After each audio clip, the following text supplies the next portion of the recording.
Nanigaw pa daw di umano sa ating presidente.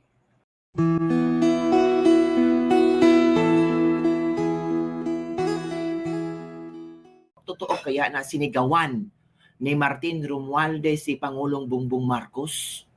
Nako, balita-balita sa social media na sobrang na talaga itong pangbabastos ni Martin Romualdez kay Pangulong Bongbong Marcos.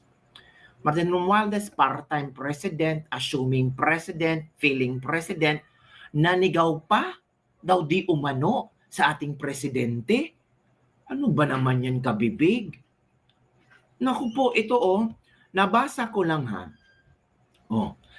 Ito sabi ni Jason Sa. I don't know kung totoo man ito or hindi. Pero bakit may post si Jason Sa nito? Of course, baka merong mga reliable person ang nagchika kay Jason sa ganitong pangyayari, sa ganitong paninigaw ni Martin Romualdez sa presidente.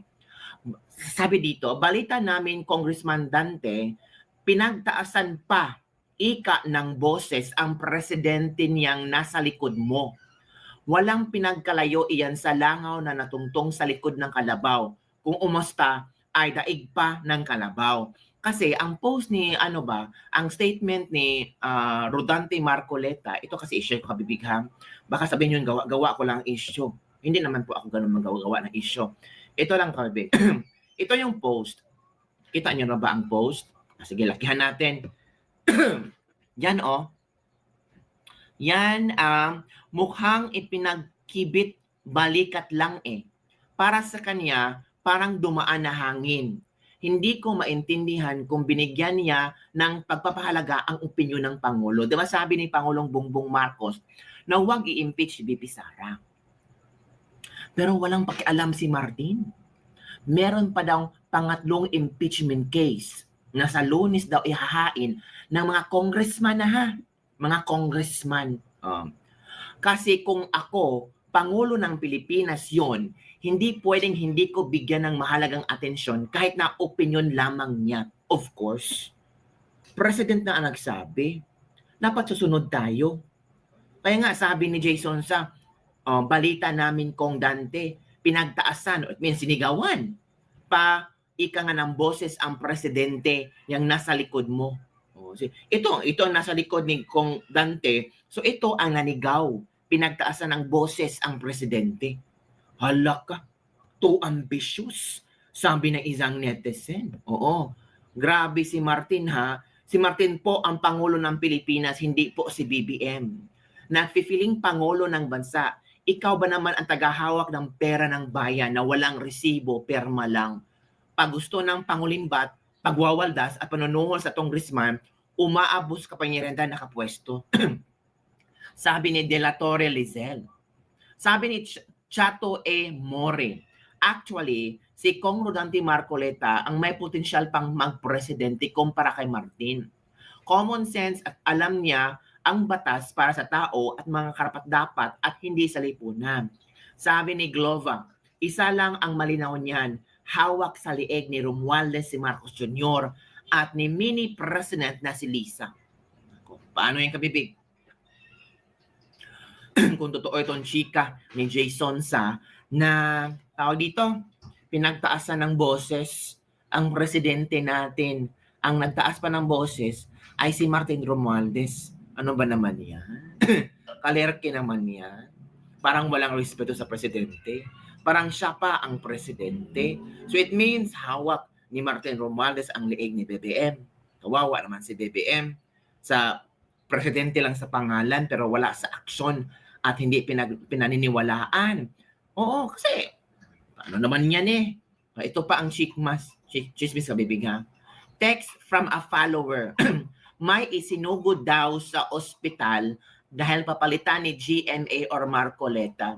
Please, pakimarites naman kung totoo o hindi. Sinong sinugod sa ospital? Oy, meron ba? Hala, meron bang sinugod sa ospital? Sino ang sinugod sa ospital? Nako po, ano ba naman yung istorya na yan? Sabi dito si Tambaloslos daw sinugod sa ospital. Sana hindi makasurvive. Sino ba yan? Wala pa po akong nabasa sa mga comments na sana makaligtas or makasurvive man lang si Tamba. Mukhang lahat nagkaisa ang mga tao. Uy, ano nangyari kay Tamba Luslus? Magbamisa na ba tayo pasalamat? Uy, grabe naman kayo. Uy, wala nga truthfulness sa news. Tama ba ito? I wish that he survives this hospital thing or he'd be able to face voluminous cases in the court of the Philippines and the US. Uy, sino ba yan? Uy, blind item to ha. Hindi natin alam kung sino ang tinutukoy nila na isinugod sa hospital. Hindi makontento, mayaman na nga, gusto pang kamkamin lahat, pati ba naman PhilHealth, SSS. Paano tayong mga members na naguhulog buwan-buwan? Wala tayong magagamit pag kailangan natin, Lord, ikaw nang matahimik sa mga korap na politiko. Uy, sino ba yan? Hala, sino kaya yan? Uy, nako, iba talaga pag tawag dito, ang karma na ang kakatok sa pintuan mo. Totoo kayang may sinugod sa hospital? Ay, nako. Alam mo na, kabibig. Hirap talaga, kabibig, na ilang kongresista na pilitang pumirma sa pro-BBM Romualdez Resolution. Okay, ito, pakinggan natin ito, mga kabibig. Ano ang iyong komento tungkol dito? Share ko lang sa inyo ito. Ayon sa political strategist Alan German, nabigla raw ang ilang kongresista sa nilalaman ng House Resolution 2092 na nagpapahayag ng buong suporta kina Pangulong Ferdinand Marcos Jr. at House Speaker Martin Romualdez. Ito dahil hindi inasahan na babanatan si Vice President Sara sa dokumento. Paliwanag German, marami pa rin kasing kaibigan si Duterte sa Kamara. Posible raw na sa resolusyon dahil ito. With maraming nahirapan dun sa filed reso in support of Speaker Martin Romualdez. Because initially, nung in-announce yun, na magkakaroon ng such resolution, yung mga kongresista walang problema. Sabi nila, pipirmahan natin yan, of course. We are expected to support the captain of the ship. Nung nabasa nila yung actual text ng reso, kamot-ulo sila. Doon sila kinabahan. Doon sila naging medyo squirmy in their seats. Dahil nung nabasa nila, yung buong reso pala na yun ay lahat ng whereas, puro upak kay VP Inday Sara. If it was just a resolution, we support our leader, the speaker, as the Speaker of the House, we authority, we will march according to the beat of his leadership. Okay lang yun, di ba? Kung ganyan, plain vanilla. Pero nung nabasa nila yung reso, wow, whereas, puro upak kay VP Inday. So that's when they had that bit of a struggle. Kasi a lot of these congressmen, don't forget, are holdovers from the Duterte administration. Mga kaibigan nila yung mga yan. They've had, well, let's call a spade a spade. There has been some patronage, there has been some political favors granted to many of them by the previous administration. Kaya medyo ipit sila. So ang advice ko is try not to take a side in this fight. Try not to pick a duck, as it were, di ba? But as a congressman, you will be forced to. Sa Senate, iba, no? Yes, ma'am, go ahead. Sir, sorry. So ibig mo sabihin na some congressmen, you believe, signed with hesitation doon sa House Reso, and in a way na they were parang left with no choice? Is that even a reality, left with no choice for congressmen at this point? Well, definitely the framers, I mean, the ones who drafted it. I mean, if you look at the names, it's Congressman Manix Dalipe, it's of course Kong Yeda, the wife of the speaker. Siyempre yan, mga hardcore. Pero tama ka, ma'am, yung mga ibang pumirma dyan, yung mga ibang congressmen that are being made to sign this, I would have to believe there's some discomfort, perhaps would be the best word to describe it. Parang Marshall. Na parang in the back of their heads, I'd rather this document did not exist. But here it is. It's, I mean, I'm at the breach, diba? Pirmahan ko yan dahil I'm part of the House. I must support the House leadership. So there was not probably. In fact, I'm calling it a certainty. I'm certain that a lot of congressmen had discomfort signing that. No?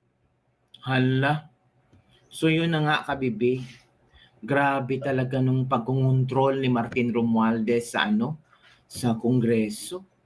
Naku po. Ito naman ang komento ng mga netizen from Lynn Baguio. Napilitang support, baliktad yatang statement ng guest ninyong politiko at nakikita ng taong kabaliktaran sinasabi ng bisita niyo kasi kami 99% halos nagkaisa mga taga-kongreso sa loob. Marte ang mga comments ni Herman, blinded by his loyalty is notorious to entail and confidential funds. Nakakahiya naman ang mga kongresistang ito, walang sariling boses sa Kongreso. Ito pa, federalism na, divide the state, ang pera ng Mindanao para sa Mindanao.